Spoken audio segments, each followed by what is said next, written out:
Welcome on in, everybody. This is our last leg of the trip, the second triple header already of the season. We are only 8 rounds in, and it feels like we've done a lot of these. This is already our second triple header.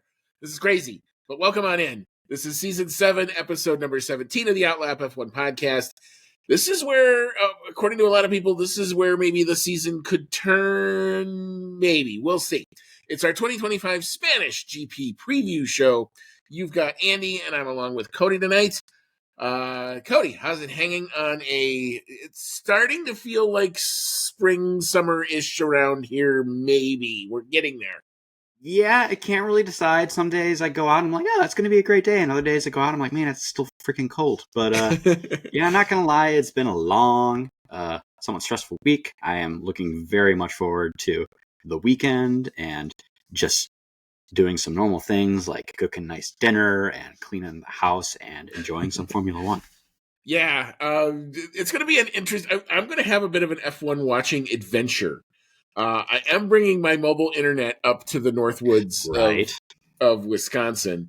And so our next recording is definitely going to be a bit of a thing with the half a second delay that I'm sure we're going to have to build into each other to make sure that, the internet does its thing. But trying to do my normal setup there, I've never tried it before.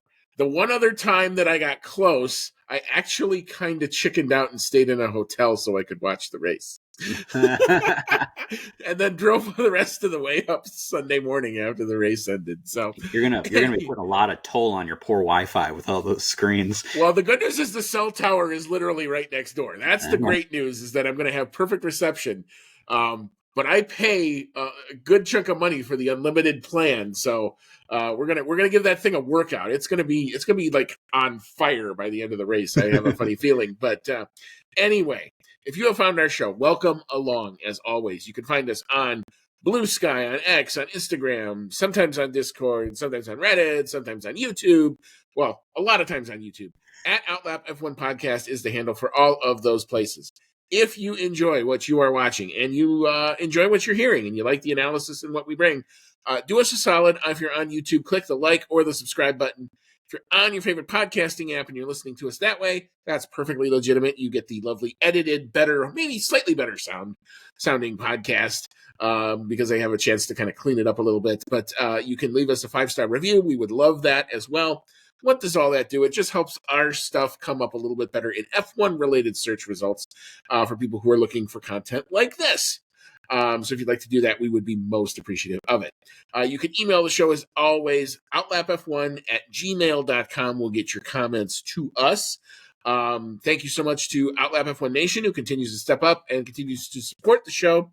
Especially to Dean Warwick, Yuri Dolchester, Paul Weaver, Quentin Warden, Kevin Kelly, Regan Stanzik, Timothy Brown, and of course, Jonathan Scott. If you'd like to become a member of that hashtag Outlap F1 Nation, get a shout out on the beginning of each show. If you can see our anchor page, it does ask for a small monetary donation. Do you have to do that? No, of course you don't.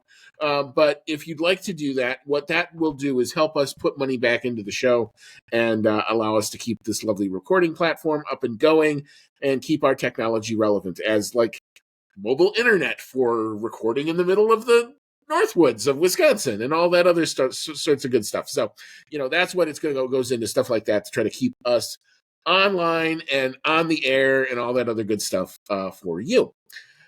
All right. Well, as we hop into the news with the particulars now out of the way, the obvious big news story is this has been on the calendar since before the season began. We knew that this was where it was going to come in. The Flexi Wing crackdown is here.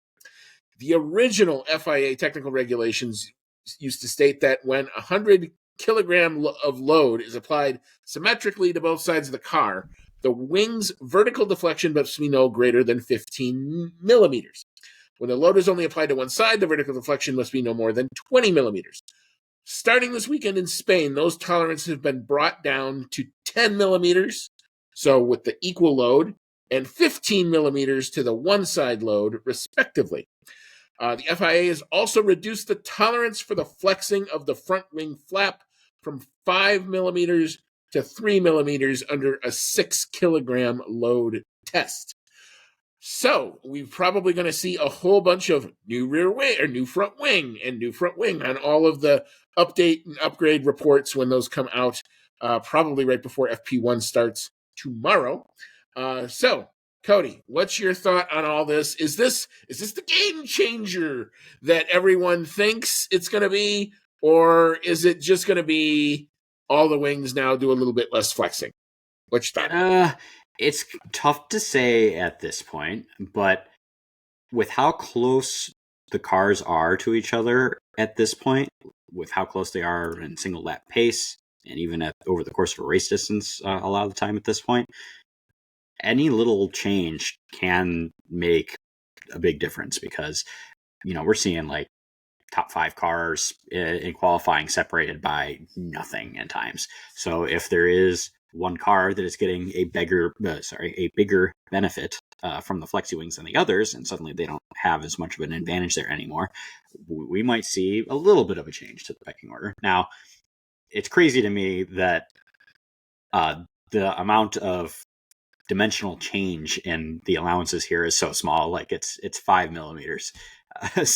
Or in the case of the tolerance for the flexing, it's 2 millimeters. So we're talking like really tiny amounts of changes to these regulations. But again, with how close the times are, fractions of a second pretty much every week here between many cars, not just like the front couple, that might be all it takes to make some sort of difference. So I guess that's me being very wishy-washy and saying, I don't really know how it's going to go yet. We also know that this has been, like you said, this has been coming down the pipe for a while now. So I'm sure teams that have been utilizing the flexi wing have been working on, alternatives for a while now too. So maybe they've got something else. Maybe if McLaren was really getting a pretty good boost from the flexi wing, maybe they've had time to put together some other setup here that's going to work almost as well. So we're going to have to wait and see. Yeah, I mean, I did read some stuff. I think it was on Motorsport where Andrea Stella came out and said, we actually ran a non-flexi front wing in FP1 in Imola, and that was on Lando's car. And I want to say that was, I think, the session where he might have ran in P1. So, granted, it's practice. You have no idea what everybody else is doing, and there might be other things going around with practice. And I always say, especially this season, look on the Fridays with a bit of skepticism, because what you see on Friday is not what you're seeing even in FP3 anymore. It's not necessarily indicative of what you're going to see. It's really what the hell happens in Q3? Who executes better in Q3 seems to be who's getting it, because as you said, the cars are so close, especially over 1 lap pace. So everybody is going to overanalyze. I can't wait.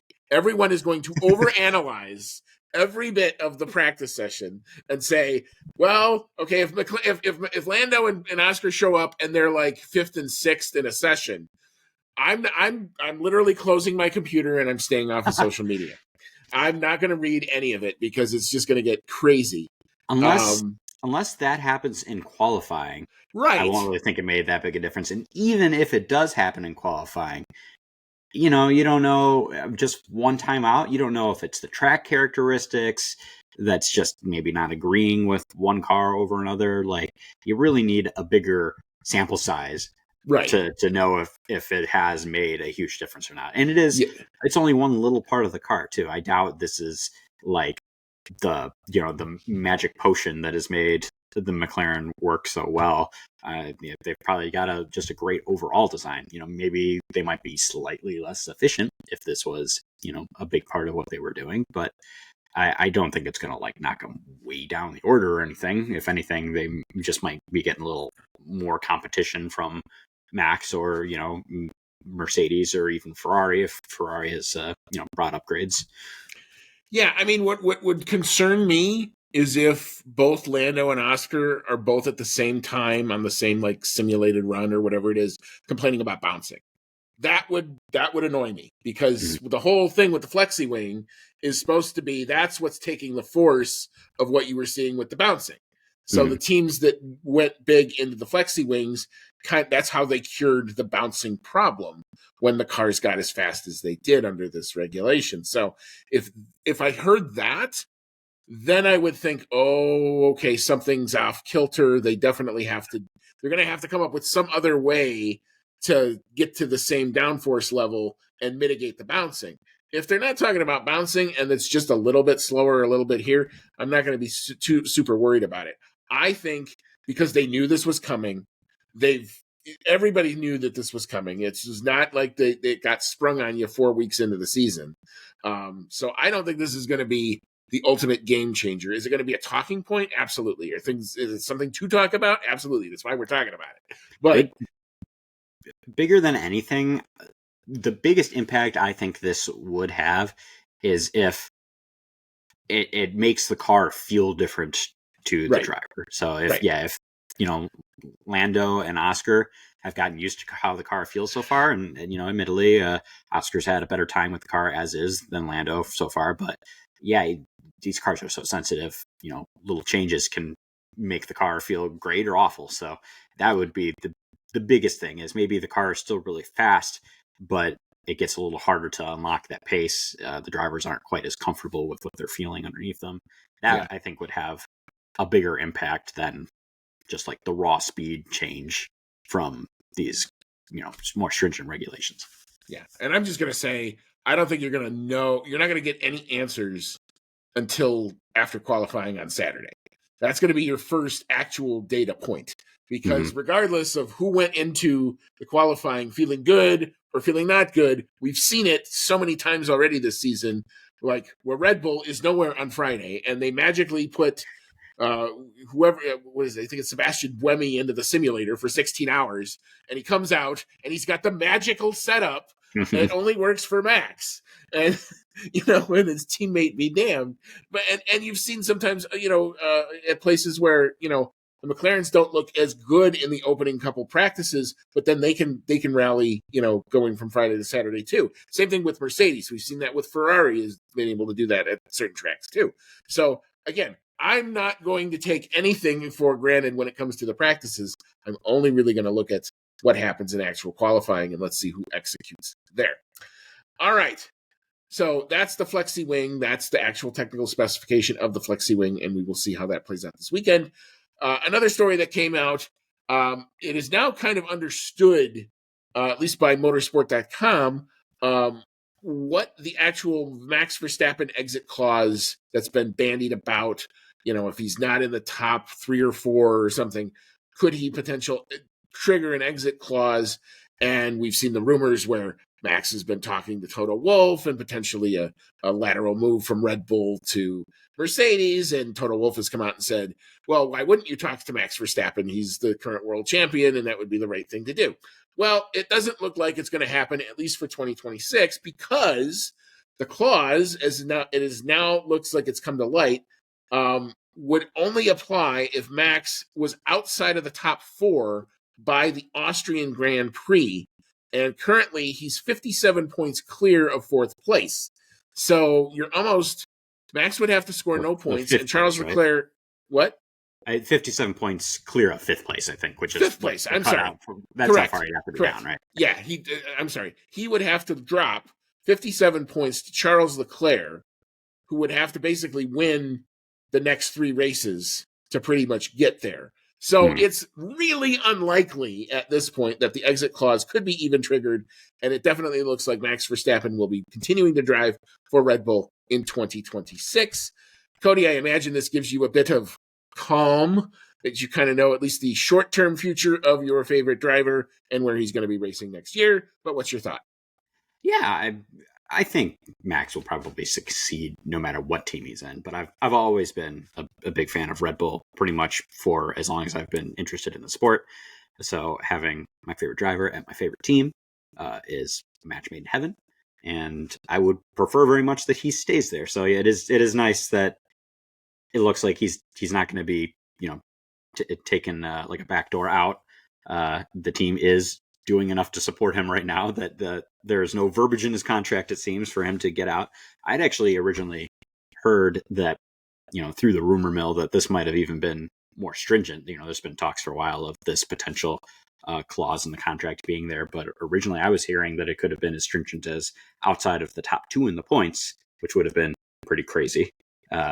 yeah, it appears it's not quite so severe. It's top 4, so he still needs to be, in the top 20% of the drivers. But Red Bull was obviously swinging that just fine. So yeah, it looks like he's going to be there. Hopefully the next 3 years. Now, does this contract clause carry over each season? Because maybe Red Bull really sucks next year. We'll just have to wait and see. And then maybe at that point he takes the way out and goes to Aston Martin or Mercedes, or says to hell with it and goes to endurance racing. But yeah, it seems like at least next year he will be at Red Bull. Yeah, so a bit of certainty for the current world champion there. Last news story before we actually are going to take a quick break before we hop into our track facts and all that other stuff. Victor Martins will be subbing in FP1 because there is also F2 and F3 this weekend in Spain. He will be subbing and he gets to drive for Alex Albon.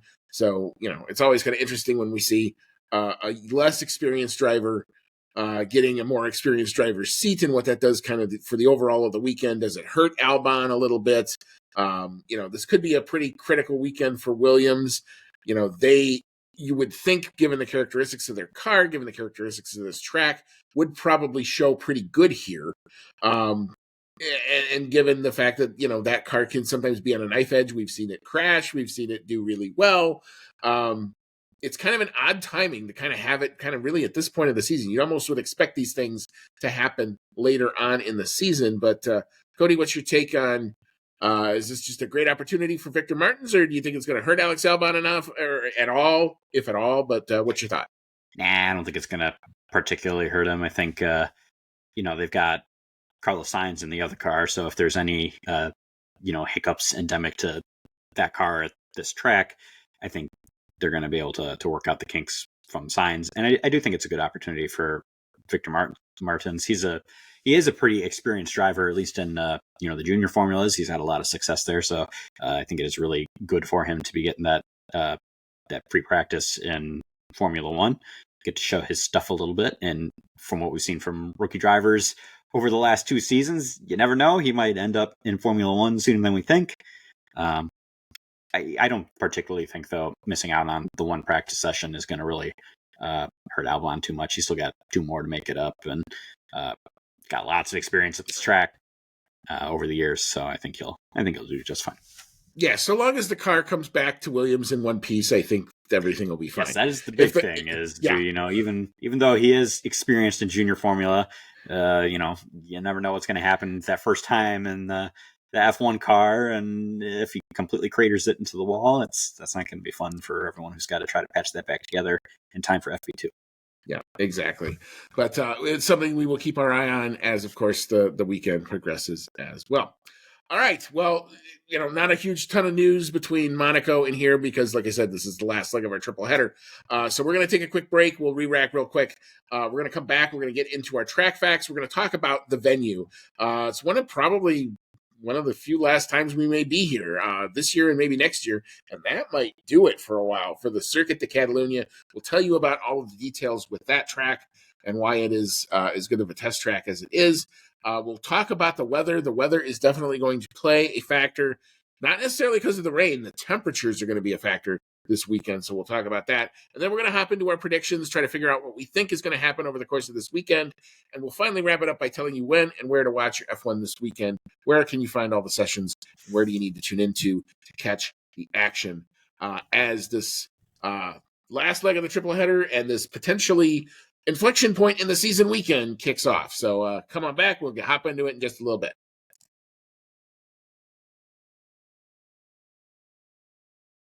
All right, welcome back on in. This is Season 7, Episode 17 of the Outlap F1 Podcast.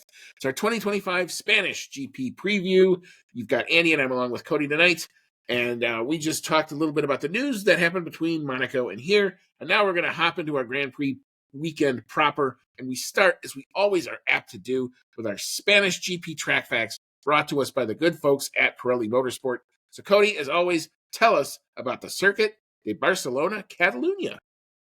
Right. This weekend, Formula One heads to the Circuit de Barcelona. Barcelona, Catalunya. There we go. Barcelona. Located in Montmeló, Spain, which is a suburb of Barcelona. Number of laps for the Grand Prix is going to be 66, and the length of the circuit is 4.657 kilometers. That's 2.9 miles. Not going any softer with the tire compounds this time. We're going to have the C1, C2, and C3 tires. They're the hardest on offer, and because of that, track characteristics from Pirelli are pretty much the same as they were last year. Let's say 3 out of 5 for traction, 3 out of 5 for braking, 5 out of 5 for lateral load, 5 out of 5 for tire stress, 3 out of 5 for track evolution, 3 out of 5 for asphalt grip, a 4 out of 5 for asphalt abrasion, and a 4 out of 5 for downforce. The qualifying lap record was actually set last year under the current configuration without the chicane. That was a 1 minute 11.383 seconds set by Lando Norris. The race lap record got to go back one more season to 2023. That was set by Max Verstappen with a 1 minute 16.330 seconds. Most wins around this circuit is a whopping 6, and that is tied between two of the greatest of all time, Michael Schumacher and Lewis Hamilton. Max Verstappen, however, catching up. Hopefully he'll get a little closer this time. He has 4 wins currently here. Next best is Mika Hakkinen with 3. And then it is a 3-way tie with 2 wins apiece between Fernando Alonso, Kimi Räikkönen, and Nigel Mansell.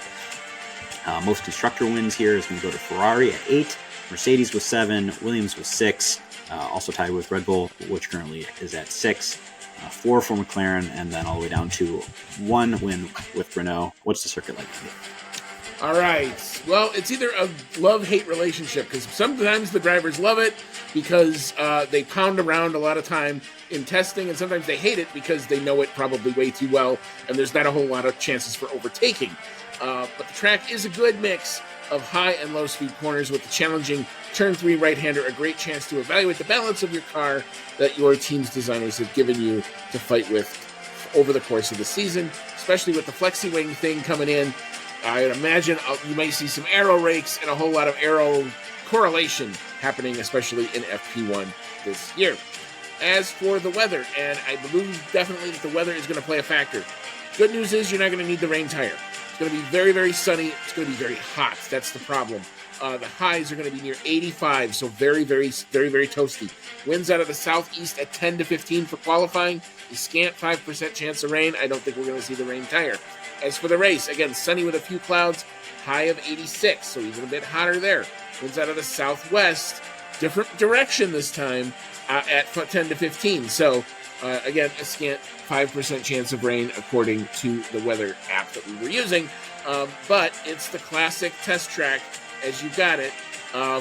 We've pounded around it for years and years and years. We're just not doing it this year. It will be back on the testing calendar next year. But there are some natural places to overtake. The best place probably going into turn 1. And then sometimes we've seen moves in the reprofiled turn 10. Since they got rid of the chicane, the lap times have come way down by like 4 and 5 seconds. I remember the normal race runs used to be in like the mid-120s. Now we're seeing race lap times in the mid-117s. So very, very, a lot quicker. The lap goes by a lot faster. It does not let you let up the entire time you're on it, except when you're on the straight. So it's a very, very physical challenge. Going to be hot, so expect to see the cooling suits and all that other good stuff this weekend. All right. So we will move into our predictions game. This one's tough. I had a few times where I went back and forth. I'm like, do I use my head? Do I use my heart? Where am I? So I came up with something that's kind of in the middle of both, and we'll see if that works or if I pull a Monaco and totally screw it up again. But anyway, we shall see what we do. We shall start with the pole sitter. Cody, what you got here? Who's taking the pole in the Spanish GP? I'm going to go with Max Verstappen. Part of me is hoping that the flexi wing clamp down affects McLaren a little bit more than the other drivers, or other teams, excuse me. So I'm hoping that gives Max a little bit of an advantage. Also, this track is a pretty high-speed track, which seems to be favoring the Red Bull so far this season. And this is a track that Max Verstappen has had a lot of success at in the past. So I think all of that adds up to him having a pretty good shot at pole. All right, very good. Oscar Piastri, I'm looking at you. Is it time to get pissed off? Because pissed off Piastri, we know, is a thing. He's had 2 kind of not great weekends. He had the great pole in Imola, but he couldn't follow it up with the race result. And he had just a bad Monaco weekend, I think, by his standards. So if you want to be the world champion, Oscar, if you want to really be in this fight, here's where you got to show it. So I'm going to say Oscar Piastri steps up, takes the pole, quiets the doubters a little bit here. So that's where I'm going there. All right, so moving on, where do we have our pole lap time? Last year's pole lap time set by Lando Norris was a 111.383. Cody, what you got here? I do think we're going to break into the 1 minute 10s here. Going with kind of the ballpark I've been going with so far all season is more or less a half a second faster than last year's time, which I think was pretty good weather. So I'm going to go with a 1 minute 10 seconds 0.789. All right, very good. I'm also thinking we're going to be faster. It seems like we're going to be really close on these lap times. I have a funny feeling. So I'm close to you. I'm a little bit slower than you are. I kind of took the over versus the under, but I went at 110.952. All right, so we will turn our attention to the race predictions. Last year's podium was Max Verstappen taking the win with the awesome opening stint and turn one overtake. Lando Norris coming home in P2, not able to challenge Max at the end. And Lewis Hamilton, don't forget, also goes pretty well around this track in the Mercedes last year, came home on the podium as well.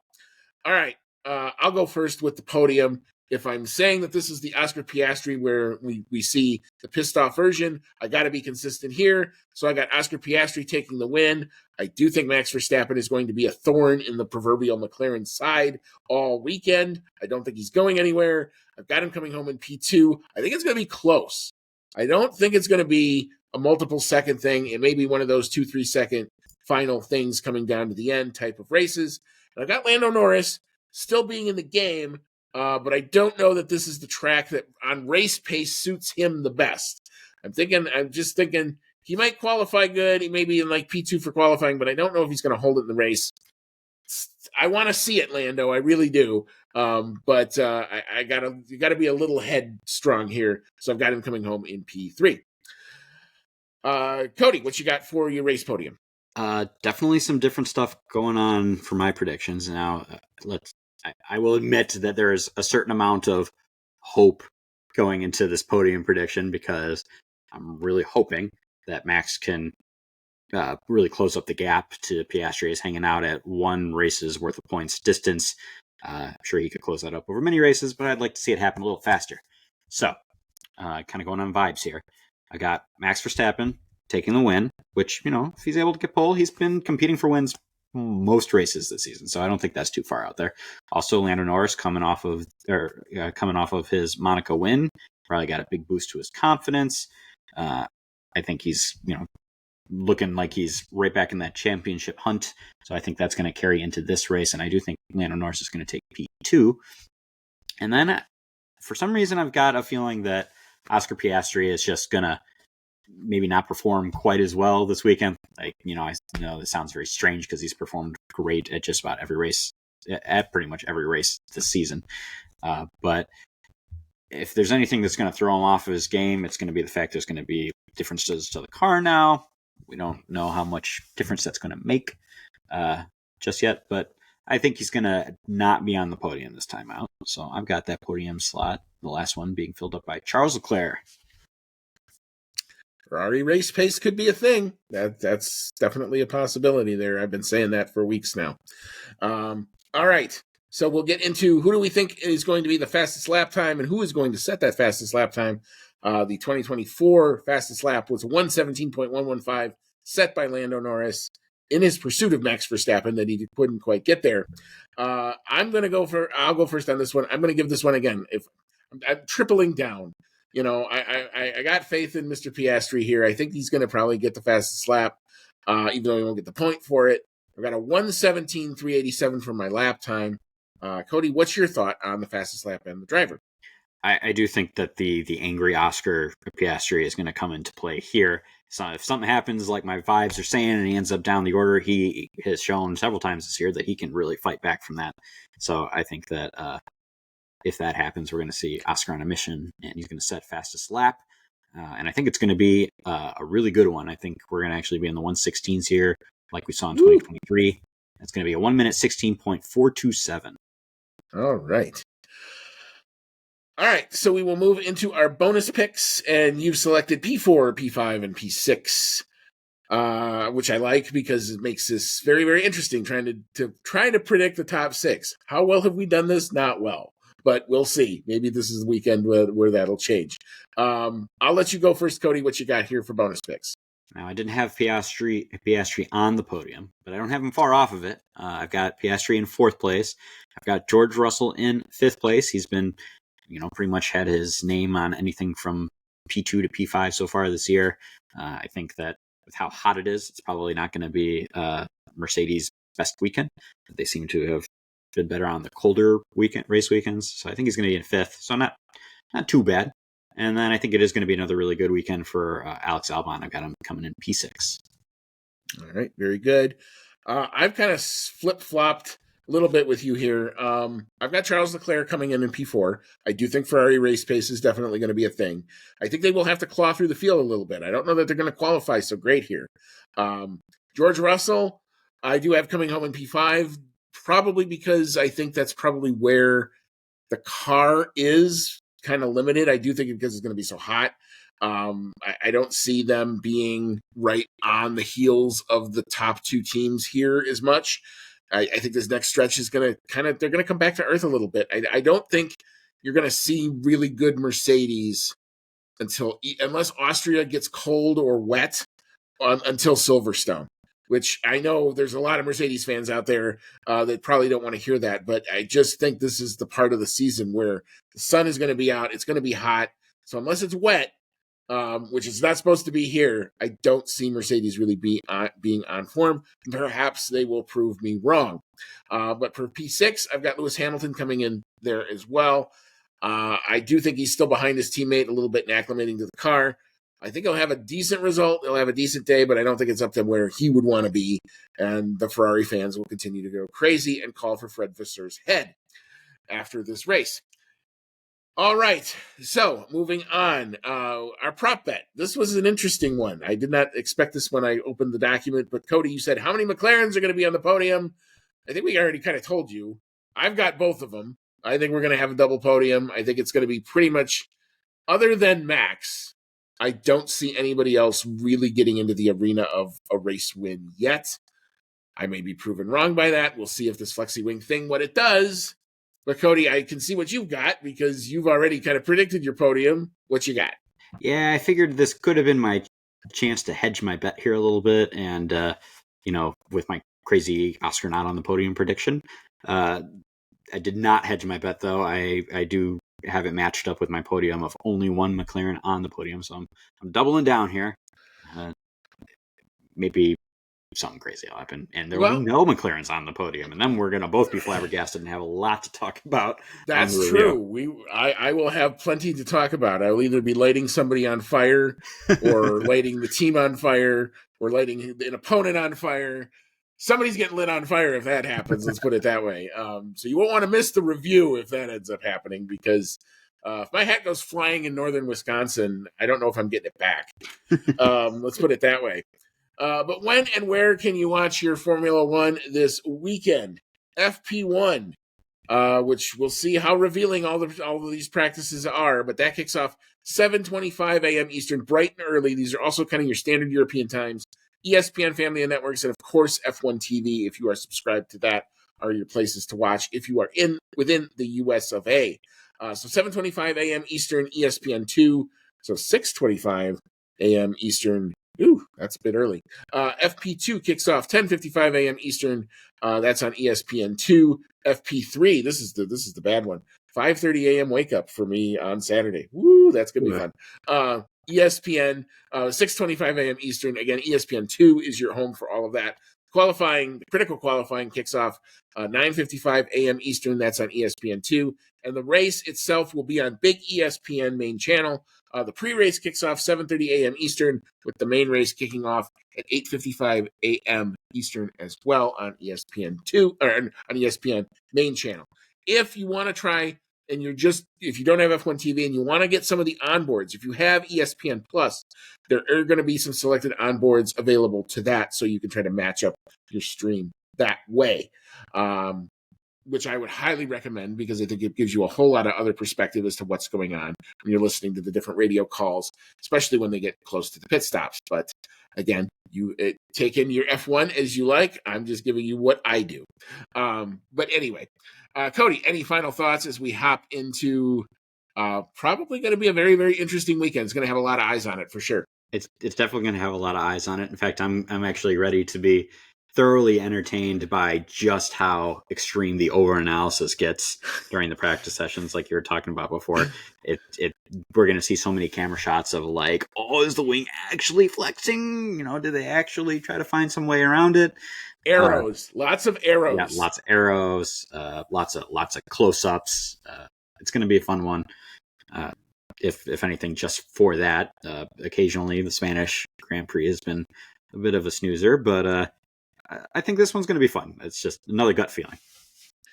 Yeah, I mean, especially if we can somehow get it to be a two-stopper. If it's just a standard one-stop, and I think that up temperatures may help with that. So, I mean, if the one thing I know you don't want to see is all 20 cars all on the C1 tire just pounding around a test track that's kind of difficult to overtake. That would be bad. If we get to there, I may even put something out about it and just said, well, we've reached FP1 territory or testing territory. Here we go again. But anyway, I'm here all for the ups and the downs. Like I said before, I have to ride this roller coaster, because if you say you want to be at the front, this is what you got to do. You got to ride the roller coaster for the good and the bad. I think, personally, I think McLaren is going to be fine. I don't know that they'll be as dominant. I don't think, because this isn't like a Miami circuit. I think it's going to be a fight. I think Max is definitely going to give us one heck of a fight like he always does. We're going to see who comes out on top. So I'm here all about it. We will be back either Sunday or Monday, depending on how well my internet's working, as long as I can get it up and going. Well, we're probably going to try it on Sunday night to do a race review and try to get the race review out early next week as we can, to try to get that all to you. But again, I'm looking forward to this weekend. We'll see what all the twists and turns that it holds. So for Cody, it's been Andy. As always, folks, may all your laps be fast.